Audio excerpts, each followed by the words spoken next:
Nagpalabas naman ng babala ang PNP Highway Patrol Group sa mga motorista na maging maingat sa kanilang pagbabiyahe ngayong Semana Santa. Ito'y dahil sa pagtaas ng bilang ng mga aksidente sa lansangan na naitala ngayong taon. May report si Alvin Baltazar.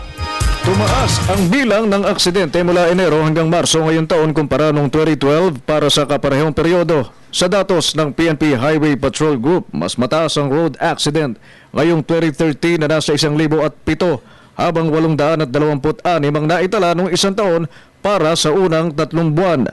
Kaya payo ng HPG, iba yung pag-iingat sa pagmamaneho para makaiwas sa disgrasya ngayong Kwaresma. Pero usually, ang nangyayari doon sa mga overspeeding pa rin, yung mga blind curves, karamihan sa ngayon, pag inaantok yung mga kaya nga, patuloy natin kinakausap ang pasahero na tulungan ang driver kung napapansin na inaantok, paalalahanan at pwede namang magpapahinga.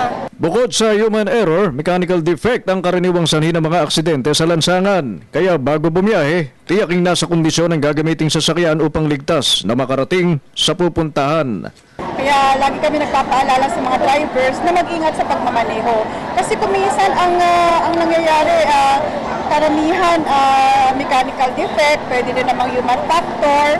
So, pero kung sana nakakapaghanda sila bago umalis, hindi sana, napipreempt sana yung mga ganitong pangyayari.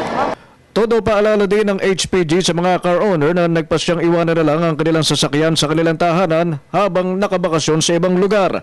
Ayon kasi sa HPG, wala sa bokabularyo ng mga carnapper ang magpahinga at patuloy ang mga itong humahanap ng kanilang mabibiktima kahit Semana Santa. Pag ganitong Semana Santa, umaalis sila ng bahay, iniiwanan nila yung mga sasakyan, magbiyahe nila lang sila by bus.